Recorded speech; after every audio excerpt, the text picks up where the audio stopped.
Bonjour tout le monde. Aujourd'hui, j'ai décidé de vous parler de la résilience.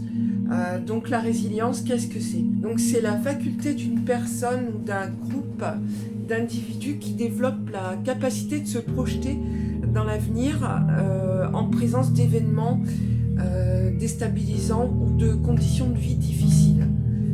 Donc de traumatismes aussi parfois sévères.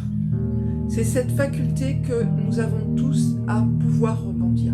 Donc lors de situations dans lesquelles nous nous trouvons, donc nous encaissons, nous amortissons, nous analysons la situation ou traumatisme que nous subissons. Notre instinct de survie se met en action. Notre système de défense inné va nous permettre et nous porter en fait et nous permettre de passer ces étapes et de mettre en action notre résilience. On va avoir donc la traversée de ces événements déstabilisants ou de conditions de vie difficiles. On va être là vraiment dans l'inconscience de ce qui se passe autour de nous, de ce que nous vivons. On va subir à ce moment-là les choses, les événements autour de nous sans vraiment en avoir conscience. On va ressentir alors cet état de mal-être, d'inconfort qui va atteindre notre bien-être. On va errer dans une espèce de nébuleuse car on n'a pas conscience en fait de ce qui se passe, de ce que l'on est en train de traverser, de ce que l'on est en train de vivre, de ce que l'on est en train de subir. Parce qu'en fait c'est bien le terme, nous subissons la situation dans laquelle nous sommes confrontés ou le traumatisme que nous vivons. Pour sortir de cette situation dans laquelle nous sommes, il va y avoir deux possibilités. Donc la sortie du tunnel avec l'inconscient. Donc notre instinct de survie va alors se mettre en place, notre résilience va s'activer. C'est notre inconscient qui va nous guider, qui va nous piloter. C'est lui qui va se mettre en action pour mettre en action notre mental, qui va mettre également en action notre façon de voir les choses. Ça va être comme une force, une énergie inconsciente qui va nous permettre de nous protéger psychologiquement pour atténuer la situation difficile ou le traumatisme que nous vivons, ou d'atténuer le traumatisme que nous subissons sans que nous ayons conscience en fait de tout ce qui se déroule. Notre inconscient va jouer un rôle de tampon, d'autoprotection. Il peut y avoir aussi donc la sortie du tunnel avec le conscient. Lorsque nous nous trouvons devant des conditions de vie difficiles, que nous vivons un traumatisme parfois sévère, parfois profond, et que nous nous en rendons compte, on va traverser plusieurs étapes. Donc on va vraiment être ce que l'on appelle en période de crise, où là vraiment on va peut-être avoir une perte de confiance en soi, parce que effectivement ce que nous subissons n'est pas compris.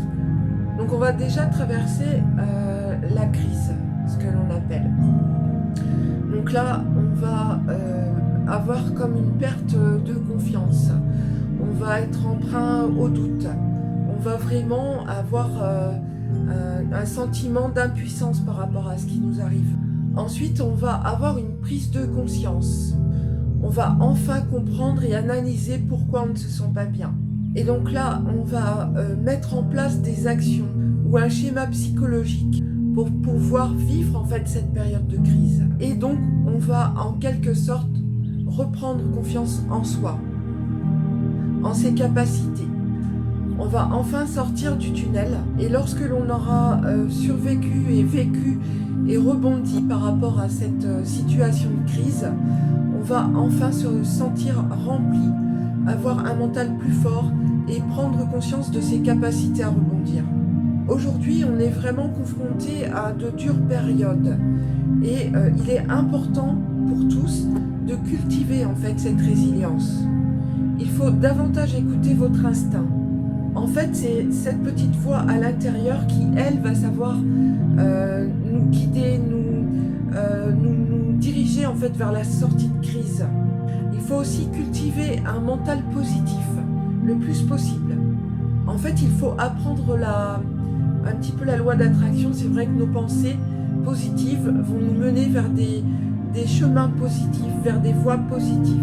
Et surtout ne pas perdre confiance. Souvent quand on est un petit peu dans la traversée du désert, le mental peut nous porter ou peut parfois aussi nous faire couler. Donc il est important de garder un état d'esprit positif.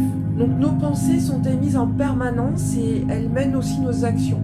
Et donc elles ont une incidence sur notre chemin de vie et sur tout ce qui nous entoure. Donc il est vraiment salutaire de continuer à maintenir votre bien-être. Donc il est important de mettre en place des soupapes. Donc je sais pas, moi ça peut être de l'écriture, ça peut être de la musique, ça peut être du sport ou toute autre chose qui vont vous faire vous évader pendant quelques instants. Juste pour quelques instants pouvoir respirer et oublier un peu votre réalité. Des activités aussi ou des choses que vous pouvez mettre en place qui vont vous permettre de reprendre confiance en vous. C'est important vraiment de cultiver votre bien-être. Donc voilà ce que je voulais partager avec vous aujourd'hui. Vous pouvez me contacter par email, je vous répondrai avec plaisir.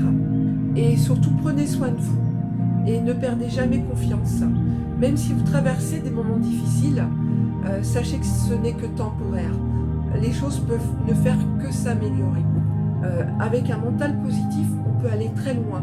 Et sachez cultiver votre résilience, sachez prendre soin de votre bien-être. N'oubliez pas, le bien-être crée l'harmonie. Pour une vie harmonieuse, c'est vrai que le bien-être est très important.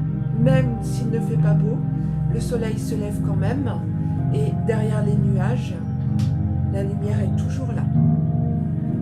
Prenez soin de vous. À bientôt. Ciao.